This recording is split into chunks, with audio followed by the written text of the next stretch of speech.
Tudo bom, meus amigos? Como é que estão vocês, terceiranistas do NAP? A cada semana a gente fica mais perto daquilo que é tão importante para esse ano, para nós professores e para você, aluno do terceiro ano do Colégio NAP. Exatamente, o Enem está chegando, não é? E a gente está vendo como a gente caminhou e como valeu a pena todo esse esforço. Que, lógico, não terminou ainda, não é? Ainda temos um restinho de setembro, ainda temos, não é, pelo menos 15 dias de outubro. Estamos resolvendo provas de anos anteriores. E vocês estão vendo que não há nenhuma dificuldade em acertar a questão, em fazer uma excelente pontuação e ter uma nota que vai garantir a você a entrada numa universidade pública de excelente qualidade. Não é isso? Muito bem. Aula do Enem. Quando a gente chama, né, História Enem, são aqueles conteúdos de anos anteriores, que a gente viu no primeiro ano, no segundo ano. Estamos estudando os povos bárbaros, como os bárbaros avançaram sobre o Império Romano do Ocidente e transformaram toda aquela área que era do Império Romano em reinos bárbaros. Reino dos suevos, reino dos visigodos, reino dos burgúndios, reino dos bretões, reino dos anglos, reino dos francos, dos anglo-saxões, dos helvécios, dos lombardos, dos ostrogodos, dos vândalos, reino dos germanos, e entre eles os alamanos, que formarão a Alemanha, não é isso? Muitos reinos eslavos, um deles, os Rusi, vão formar a Rússia. Outros vão se espalhar como os búlgaros, os magiares, que são os húngaros, né, na Europa Oriental. E a sobrevivência do Império Bizantino à mesma época que esses impérios estão se formando. E a gente viu, estamos no capítulo 10, cujo título é Os Francos e o Feudalismo. Vamos falar rapidamente sobre o reino dos francos e como ele vai avançar para formar o feudalismo europeu. Como sempre, eu faço um resumo manuscrito, não é, do que está no livro. No meu livro, esse capítulo 10 corresponde à página 192, 193, 194, 195 e 196. Ou seja, de 193 a 196. No meu livro, na minha edição. Pode ser que para você, né, seja uma página diferente, mas pouco importa, estamos estudando os francos. Os francos se situaram, não é? Eles são germanos, e eles se situaram no que a gente chama, do que os romanos chamavam, as Gálias, que corresponde à França, Suíça, parte da Bélgica, né? As Gálias. Muito bem, o mais antigo dos soberanos francos, você sabe que os bárbaros não tinham uma monarquia parecida com a monarquia dos gregos ou a monarquia dos romanos, não é? O que eles tinham eram chefes militares, eram chamados de Königs, e havia um König que comandava os outros chefes. Esse era, na verdade, um chefe militar, que vai terminar se transformando sob influência do mundo romano, que foi mantido pela Igreja, né? Igreja Católica Apostólica Romana, exatamente. Então, muitas das instituições romanas sobreviveram graças à Igreja. Uma delas é a monarquia. a monarquia hereditária, a ideia de um rei que não é somente chefe militar, mas também é chefe do executivo, né, comanda o legislativo, nomeia o judiciário, né, aquela estrutura bíblica dos reis de Israel. Então a igreja termina convencendo os bárbaros a imitarem esse modelo. Claro que para os bárbaros foi difícil, né, largar as suas tradições, seus costumes, seus hábitos, suas instituições centenárias para adotar essa nova forma.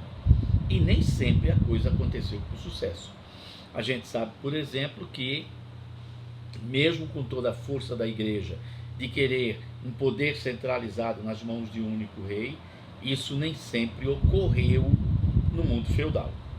Muito bem, então, o primeiro König, o primeiro chefe franco que a gente tem notícia, é um camarada chamado Meroveu, é o primeiro soberano histórico. E o neto dele, Clovis, Clodoveu na língua deles, não é? Clovis, que introduziu o cristianismo no reino dos francos. A gente já sabe, não é, que no mundo bárbaro, aquilo que um chefe faz é imitado pelos outros. A igreja inteligentemente sabia que seria difícil converter todos os povos bárbaros ao cristianismo. Mas quando a igreja percebeu que se um chefe se convertesse ao cristianismo, todos os seus guerreiros e as famílias dos guerreiros se converteriam também. Por isso que a igreja, os bispos cristãos, né, no caso um bispo chamado Remígio, né, ele vai convencer Clovis a se converter ao cristianismo, e Clovis será batizado como cristão. Automaticamente, os chefes bárbaros, os patriarcas, vamos chamar assim, os Königs menores, né, os Königzinhos, eles também se convertem. E automaticamente todos os francos se convertem. A gente sabe que essa história de converter, na prática, não significa que você passa a rezar Pai Nosso e Ave Maria. Conversa mole. Durante séculos, a população que se dizia cristã continuava com as velhas práticas das religiões antigas, as velhas crenças, né?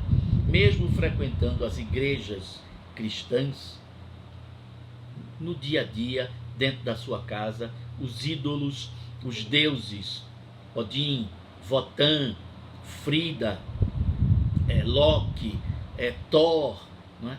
Aqueles deuses nórdicos, os deuses pagãos, como a igreja chamava, continuavam sendo cultuados. Até de fato tudo isso ser varrido da Europa, nós já chegamos no Renascimento. Vai demorar muito, muito tempo. Mas era importante que os chefes, não é, fossem cristãos. E sendo cristãos, eles teriam sobre eles o controle da igreja. Clovis, então, é esse primeiro. Muito bem, Clovis teve filhos, o reino foi passando de pai para filho, e os descendentes de Clovis vão conquistando as regiões daqueles Königs, daqueles chefes militares que não queriam se converter ao cristianismo. E lógico, a igreja abençoava essas conquistas. Dizia que era justo a submissão de um chefe cristão, né?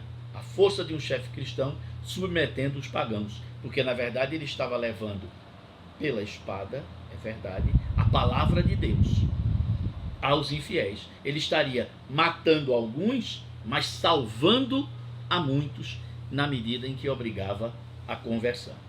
Muito bem, com o passar do tempo, os descendentes de Clovis, para poder, né, fazer o reino franco funcionar, concederam uma série de privilégios à nobreza guerreira.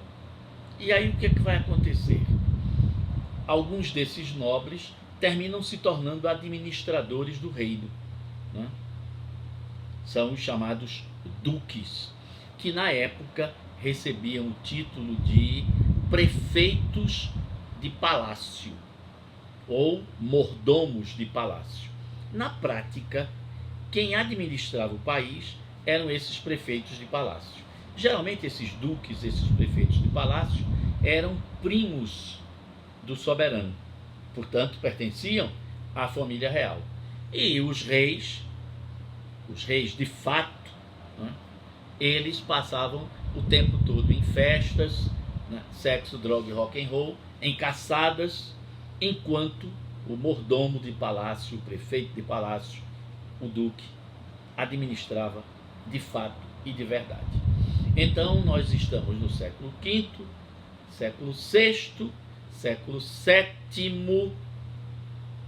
No começo do século VIII, lá pelo ano 711, os muçulmanos do norte da África, do Marrocos, atravessaram o estreito que separa a Europa da África, que até então era chamado de Colunas de Hércules, era o nome desse estreito, e o general Muhammad al-Tariq atravessa com suas tropas em navios esse estreito e desembarca onde hoje é Gibraltar. Aliás, esse nome Gibraltar é por conta desse general, né, desse sheik muçulmano, Muhammad Tariq.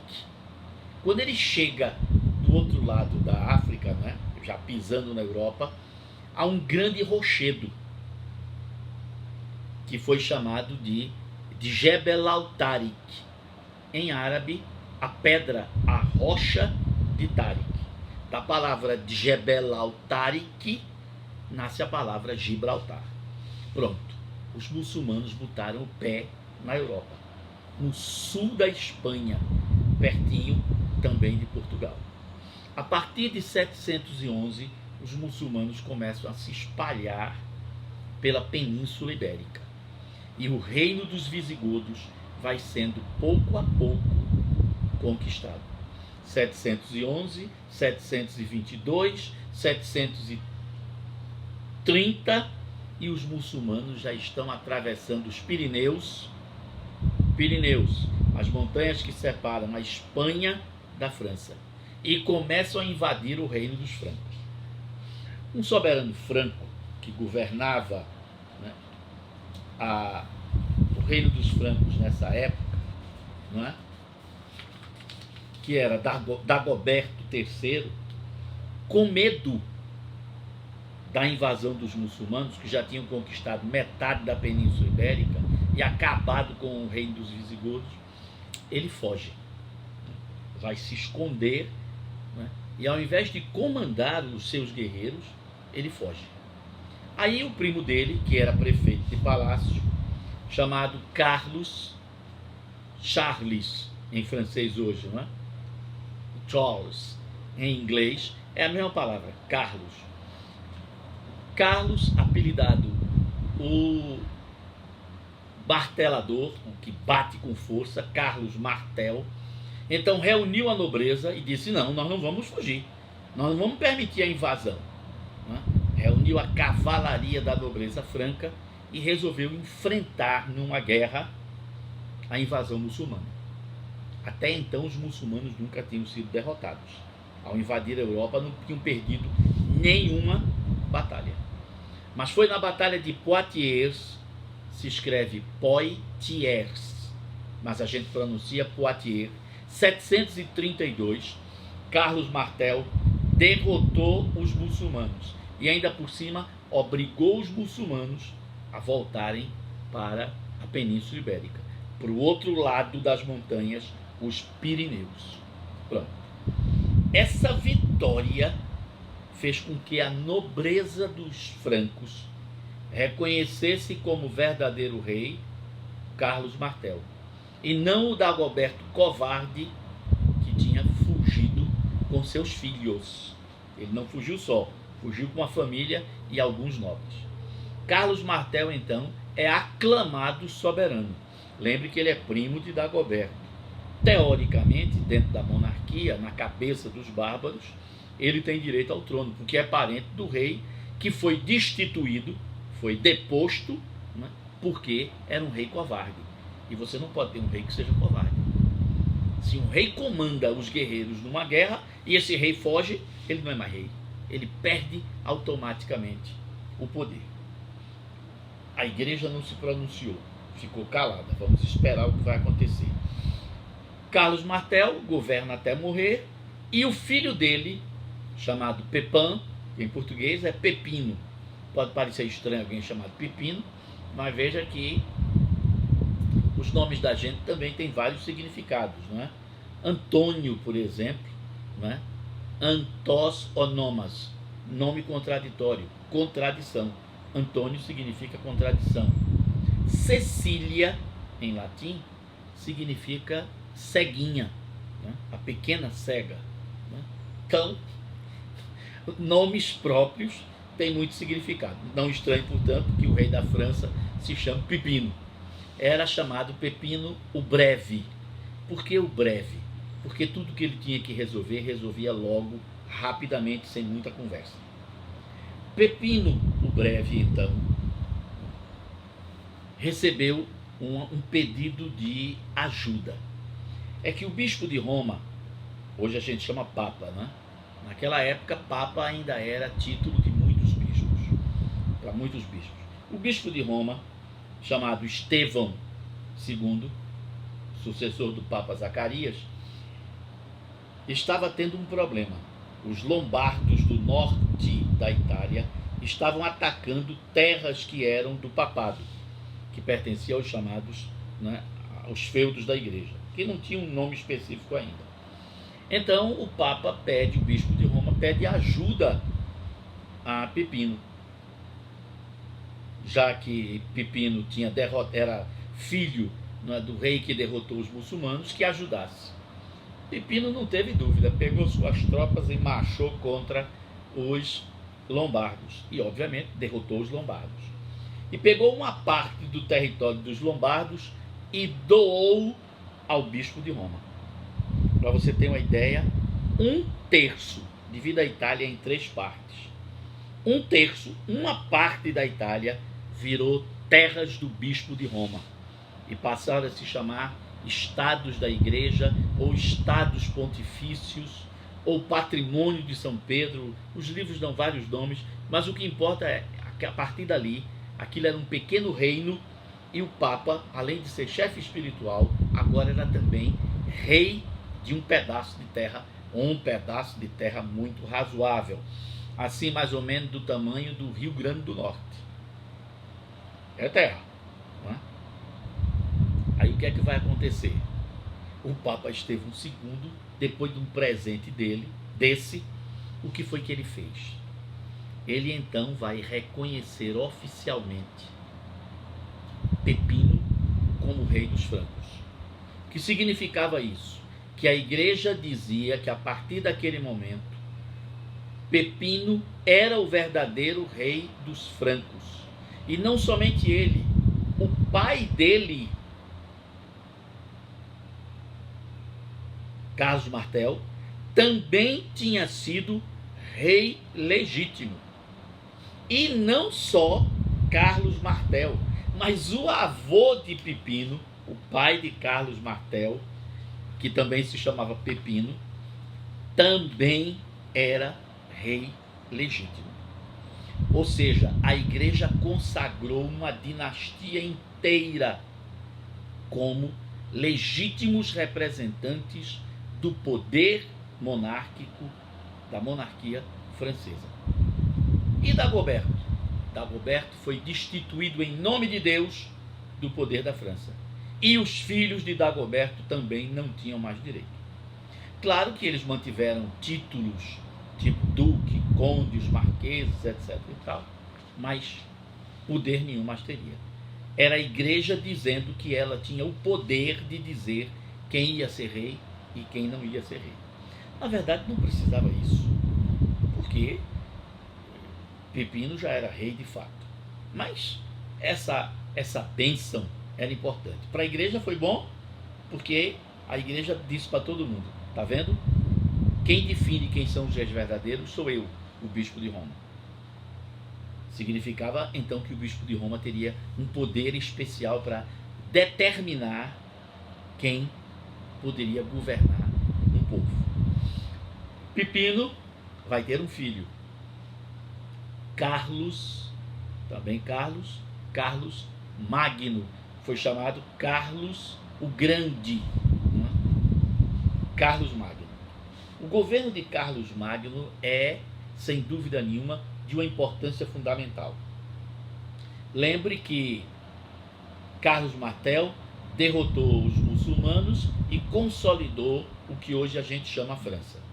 O filho dele, lutando contra os lombardos, conquistou o noroeste da Itália e incorporou esse território para si e deu uma parte do território dos lombardos para o Papa.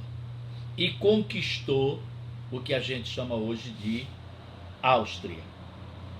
Carlos Magno, o neto de Carlos Martel, o filho de Pipino Breve, vai ampliar suas conquistas sobre a Bélgica, a Holanda, a Alemanha, chegando até as fronteiras do que hoje é a Polônia, chegando até as fronteiras do que hoje é a Hungria. Então, nesse caso, a República Tcheca e a República da Eslováquia também pertenciam à França, ao reino de Carlos Magno, na verdade um império.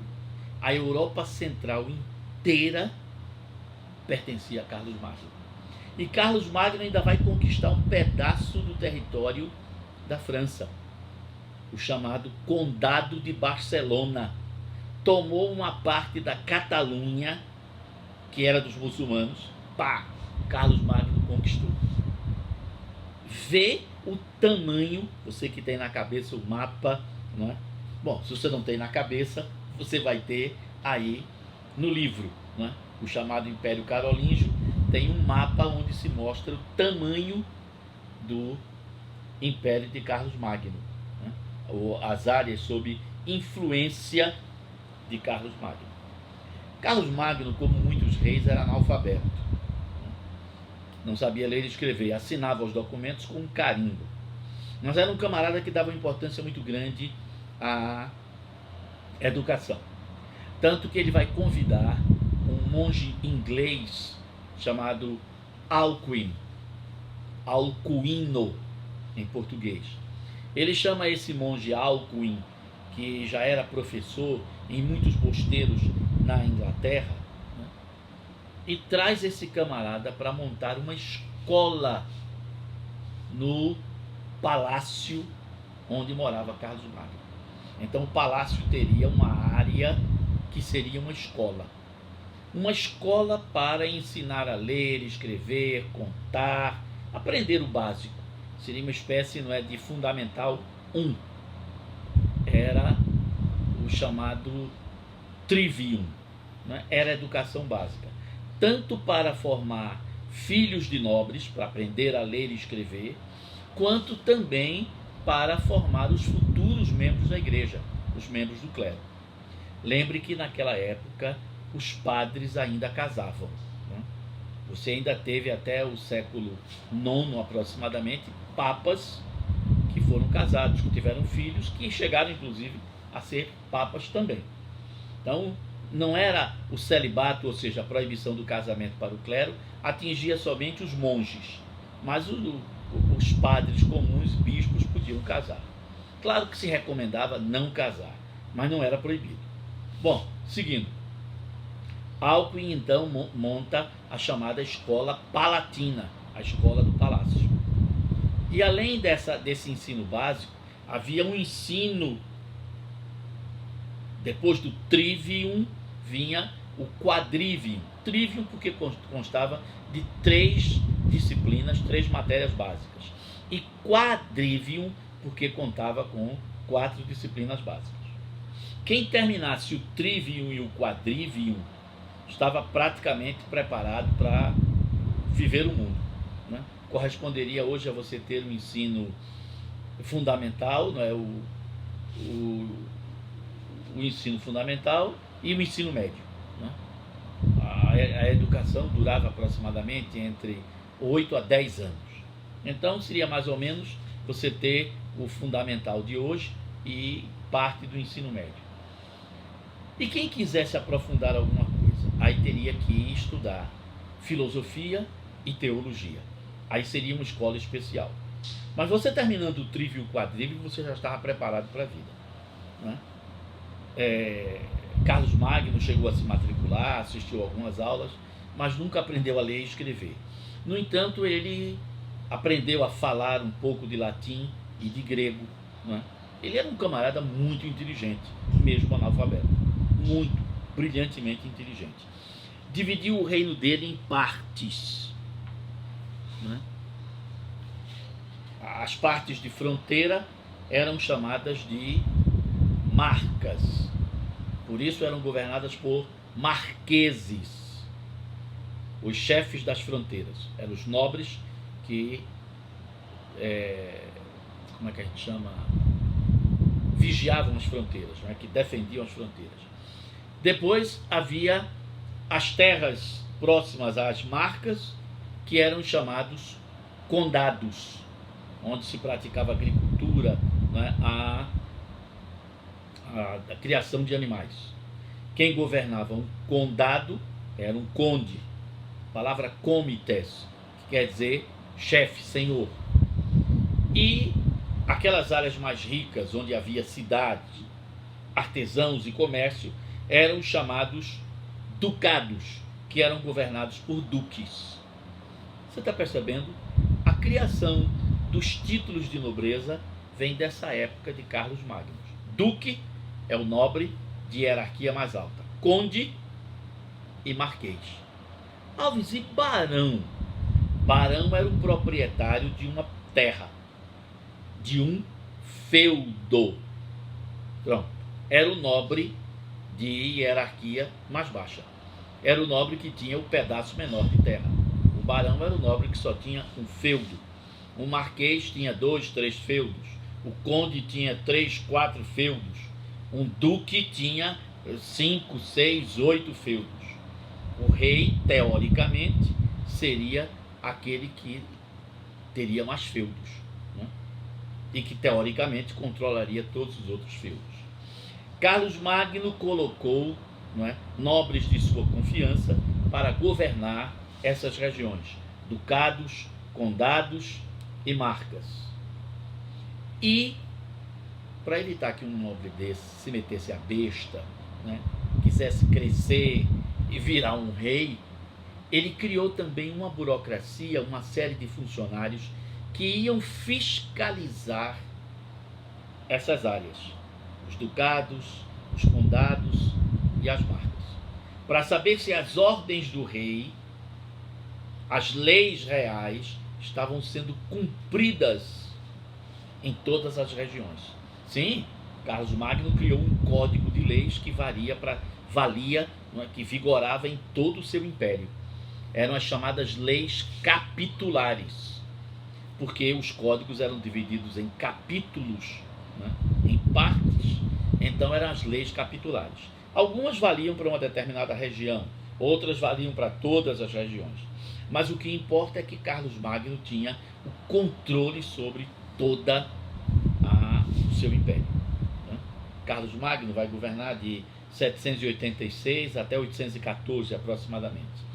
E esse período, onde se fez também muitas construções, onde se incentivou o desenvolvimento da arte, né, e das coisas ligadas ao intelecto, à cultura, esse período do governo de Carlos Magno é chamado de Renascimento Carolíngio, de tão importante que foi.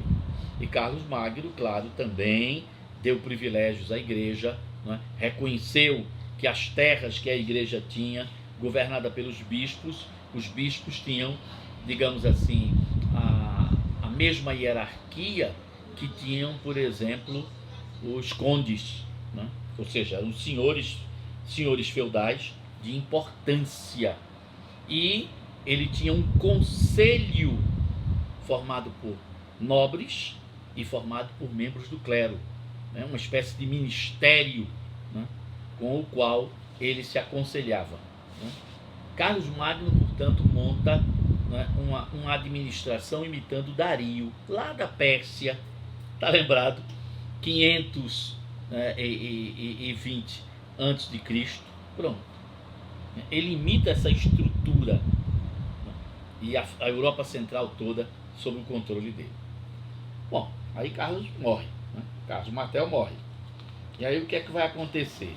O que vai acontecer é que o filho dele não tem a mesma força, o mesmo carisma, a mesma liderança que o pai.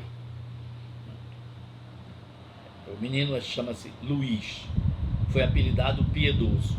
Ele estava mais preocupado em rezar e cuidar das coisas da religião do que submeter a nobreza e manter a estrutura que o pai havia criado funcionando. O que é que vai acontecer? O governo de Luís Piedoso foi, do ponto de vista administrativo, ruim. Porque cada vez que um nobre pressionava para conseguir um direito, Luís cedia. Olha, essa lei ela está prejudicando o meu controle sobre os trabalhadores. Eu preciso que essa lei não vigore no meu ducado. Eu preciso que essa lei não vigore no meu condado.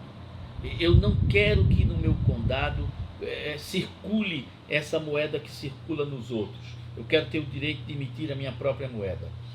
Cada pedido desse, Luís ia cedendo. E à medida que ele ia cedendo, os nobres iam aumentando o poder. Como é que a gente chama isso? Descentralização do poder, não é? E você sabe que descentralização do poder vai ser uma característica do feudalismo. O que aconteceu é que quando Luís morreu, o filho de Carlos Magno, a nobreza já tinha poder demais. E aí Luís deixou 3 filhos. Teoricamente, o filho mais velho deveria assumir o trono.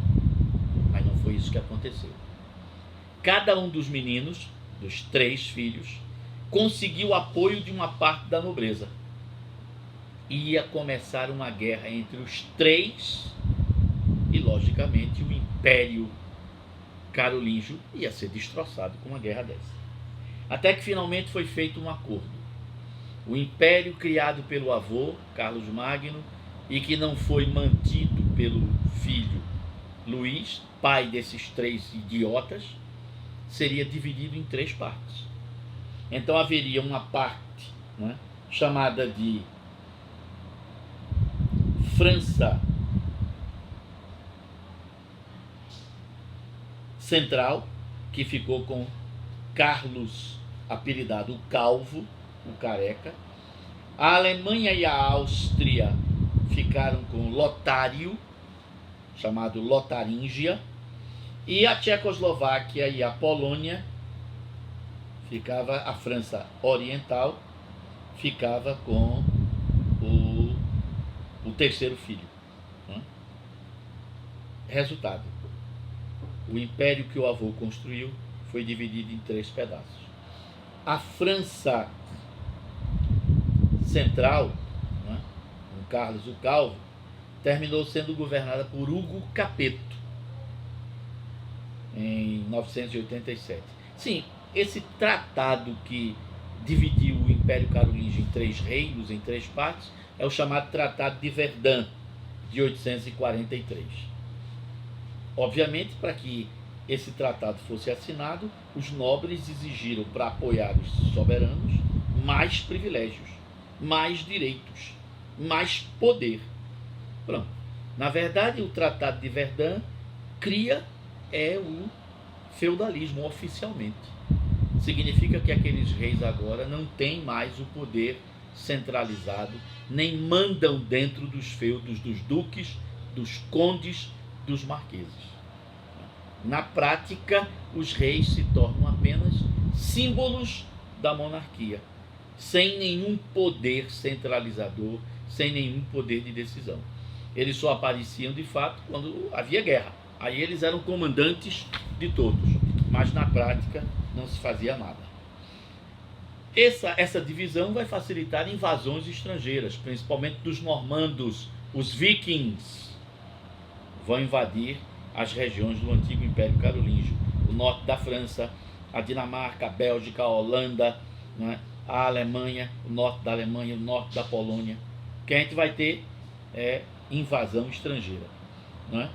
Os magiares húngaros vão invadir pelo lado, não é, da Tchecoslováquia, do sul da Polônia.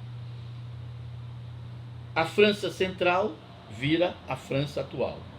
A França Oriental ou seja, Tchecoslováquia, Polônia, Hungria, né, vai se tornar o Sacro Império Romano Germânico, a base do que é a Alemanha hoje, né? Então, Áustria, Alemanha, Polônia e parte da Hungria se tornam o Sacro Império Romano Germânico. Foi o Papa João XII que reconheceu, né, a existência desse Sacro Império Romano Germânico, e a gente sabe que o soberano também não tinha poder nesse Sacro Império. Pronto, começava o feudalismo, que é assunto da nossa próxima aula. Até lá então.